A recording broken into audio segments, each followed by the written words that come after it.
ಅಸ್ಮಿತೆಯ ಬಂಧುಗಳೇ ನಮಸ್ಕಾರ. ಕಳೆದ ತರಗತಿಯಲ್ಲಿ ನಾವು ಸ್ವರಗಳು ಹಾಗೂ ವ್ಯಂಜನಗಳ ಬಗ್ಗೆ ತಿಳ್ಕೊಂಡಿದ್ವಿ. ಇವತ್ತು ಗುಣಿತಾಕ್ಷರಗಳ ಬಗ್ಗೆ ತಿಳ್ಕೊಳ್ಳೋಣ.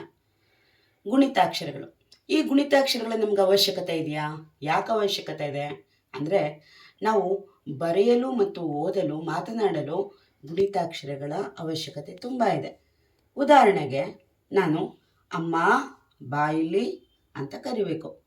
ಗುಣಿತಾಕ್ಷರಗಳು ಒತ್ತಕ್ಷರಗಳಿಲ್ಲ ಅಂದರೆ ಅಮ ಬ ಇಲ್ಲ ಅಂತ ಹೇಳಬೇಕಾಗತ್ತೆ ಅಲ್ವಾ? ಆಗ ಆ ಒಂದು ವಾಕ್ಯ ಅರ್ಥಪೂರ್ಣವಾಗಿ ನಮಗೆ ಕೇಳಿಸೋದಿಲ್ಲ. ಯಾವಾಗ ನಮಗೆ ಸರಿಯಾಗಿ ಕೇಳಿಸೋದಿಲ್ವೋ ನಮಗೆ ಅರ್ಥ ಸ್ಪಷ್ಟತೆ ಸಹ ಬರೋದಿಲ್ಲ. ಹಾಗಾಗಿ ನಾವು ಎಷ್ಟೇ ದಪ್ಪ ಪುಸ್ತಕ ತಗೊಂಡ್ರೂ ನಮ್ಗೆ ಅದರಲ್ಲಿರೋವಂಥದ್ದು ಸ್ವರಗಳು ಮತ್ತು ವ್ಯಂಜನಗಳೇ. ಆದರೆ ಅವುಗಳನ್ನು ನಾವು ಬೇರೆ ಬೇರೆ ಕಾಂಬಿನೇಷನ್ಗಳಲ್ಲಿ ಗುಣಿತಾಕ್ಷರ ಒತ್ತಕ್ಷರ ಹೀಗೆ ಮಾಡಿಕೊಂಡು ನಾವು ಅದನ್ನು ಹೆಚ್ಚು ಮಾಡ್ಕೊತಾ ಇದ್ದೀವಿ. ಇವತ್ತು ಗುಣಿತಾಕ್ಷರಗಳ ಬಗ್ಗೆ ನೋಡೋದಾದರೆ, ಒಂದು ವ್ಯಂಜನಾಕ್ಷರಕ್ಕೆ ಒಂದು ಸ್ವರ ಸೇರಿ ಆಗುವುದೇ ಗುಣಿತಾಕ್ಷರ. ಒಂದು ವ್ಯಂಜನಾಕ್ಷರಕ್ಕೆ ಒಂದು ಸ್ವರ ಸೇರಿ ಆಗುವುದೇ ಗುಣಿತಾಕ್ಷರ. ಉದಾಹರಣೆ, ಇಲ್ಲಿ ವ್ಯಂಜನ ರ್ ಅಂತ ಇದೆ, ಅದಕ್ಕೆ ಸ್ವರ ಆ ಸೇರಿದ್ರೆ ಅದು ಗುಣಿತಾಕ್ಷರ ರಾ ಅಂತ ಆಗತ್ತೆ. ಈಗ ನಾವು ಇದನ್ನು ಕ ಅನ್ನುವಂತಹ ಅಕ್ಷರಕ್ಕೆ ನಾವು ಗುಣಿತಾಕ್ಷರಗಳನ್ನು ಮಾಡುವುದರಿಂದ ನಾವು ಅದನ್ನು ಕಾ ಗುಣಿತ ಅಂತ ಕರಿತೀವಿ. ಆದರೆ ಅದನ್ನು ನಾವು ಗುಣಿತಾಕ್ಷರ ಅಂತಲೇ ಕರಿಬೇಕು. ಯಾಕಂದರೆ ಗ ಆದರೆ ಗ ಗುಣಿತ, ಜ ಆದರೆ ಜಾ ಗುಣಿತ ಅಂತ ಕರೆಯಲ್ಲ ಅಲ್ವಾ? ಹಾಗಾಗಿ ಇದನ್ನು ನಾವು ಮೊದಲ ಅಕ್ಷರ ಕ ಆಗಿರೋದ್ರಿಂದ, ವ್ಯಂಜನಾಕ್ಷರ ಕ ಇರೋದ್ರಿಂದ ಕಾಗೆ ನಾವು ಇದನ್ನು ಅನ್ವಯಿಸ್ಕೊಂಡು ಇಲ್ಲಿ ಬರೆದು ಕಲಿತೀವಿ. ಕ ಪ್ಲಸ್ ಆ ಕ, ಕ ಅಂದಾಗ ಇಲ್ಲಿ ಆ ಸೌಂಡು ಕೇಳಿಸ್ತಾ ಇದೆ. ಇದನ್ನು ನಾವು ತಲಕಟ್ಟು ಅಂತ ಕರಿತೀವಿ. ಇಲ್ಲಿದೆ ನೋಡಿ, ಇದು ತಲಕಟ್ಟು. ಕ ಪ್ಲಸ್ ಆ ಕ ಅಂದರೆ ಇಳಿ, ಕ ಕೀಳಿ ಕ. ಕ ಪ್ಲಸ್ ಇ ಕಿ, ಕ ಗುಣಿಸು ಕಿ. ಕ ಪ್ಲಸ್ ಇ ಕೀ, ಇಲ್ಲಿ ಈ ಸೌಂಡ್ ಕೇಳಿಸಿದೆ. ಕ ಗುಣಿಸಿನ ದೀರ್ಘ ಕೀ, ಕೀಗೆ ನಾವು ಇದನ್ನ ಬಳಸ್ವಿ. ಕ ಪ್ಲಸ್ ಉ ಕು, ಕ ಕೊಂಬು ಕು.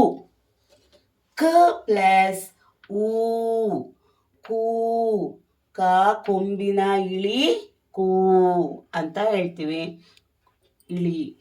ಕ ಪ್ಲಸ್ ರು ಕ್ರು, ಕ್ರು ಅಂದಾಗ ರು ಸೌಂಡ್ ಕೇಳಿಸಿದೆ. ಇಲ್ಲಿ ಕಾಗೆ ಒಟ್ರ ಸುಳಿ ಕ್ರು, ಒಟ್ರ ಸುಳಿನ ಈ ರೀತಿ ಬರಿತೀವಿ ನಾವು.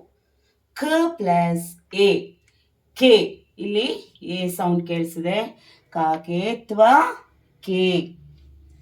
ಕ ಪ್ಲಸ್ ಎ ಕೆ, ಕಾಕೆ ತ್ವನ ದೀರ್ಘ ಕೆ.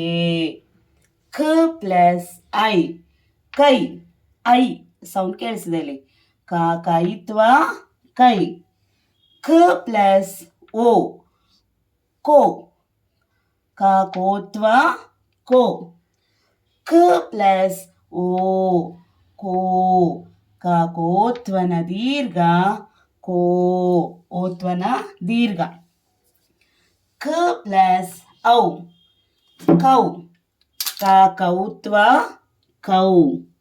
ಕ ಪ್ಲಸ್ ಅಂ ಕಂ, ಇಲ್ಲಿ ಅಂ ಅನುಸ್ವರ ಸೌಂಡ್ ಕೇಳಿಸಿದೆ. ಕಾಕೊಂದು ಸೊನ್ನೆ ಕಂ. ಕ ಪ್ಲಸ್ ಅಹ ಕಹ, ಕಾಗೆ 2 ಸೊನ್ನೆ ಕಹ. ಹೀಗೆ ನಾವು ಈ ಗುಣಿತಾಕ್ಷರದ ಬಳ್ಳಿಗಳನ್ನು ಕಲಿತೀವಿ. ಈಗ ಉದಾಹರಣೆಗೆ ನಾವಿಲ್ಲಿ ಕಾನೇ ಹಾಕ್ಬೇಕಾ ಅಂತಂದರೆ ಇಲ್ಲ, ನಾವು ಬೇರೆ ಒಂದು ಯಾವುದಾದ್ರೂ ಅಕ್ಷರವನ್ನು ಸೇರಿಸ್ತೀವಿ ಅಂತ ಅಂದರೆ, ಉದಾಹರಣೆಗೆ ಈಗ ಇಲ್ಲಿ ನಾನು ಜ ಹಾಕ್ತೆ. ಇಲ್ಲೇನಾಯಿತು? ಜ. ನಾವಿಲ್ಲಿ ರ ಪ್ಲಸ್ ಆ ರ, ಜ ಪ್ಲಸ್ ಜ ರಾಜ ಆಯಿತು. ಹಾಗೇನೆ ಈಗ ಇಲ್ಲಿ ಕ ಪ್ಲಸ್ ಆ ಕಾ ಇದೆ.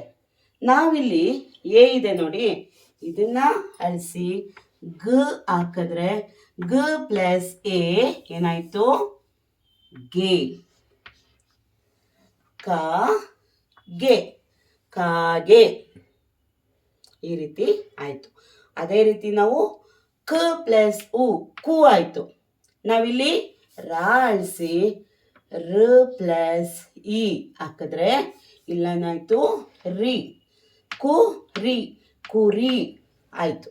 ಹೀಗೆ ನಾವು ಈ ಅಕ್ಷರಗಳನ್ನು ಗುಣಿತಾಕ್ಷರಗಳನ್ನು ಬಳಸ್ಕೊಂಡು ಪದ ರಚನೆಯನ್ನು ಮಾಡಬಹುದು. ಧನ್ಯವಾದಗಳು.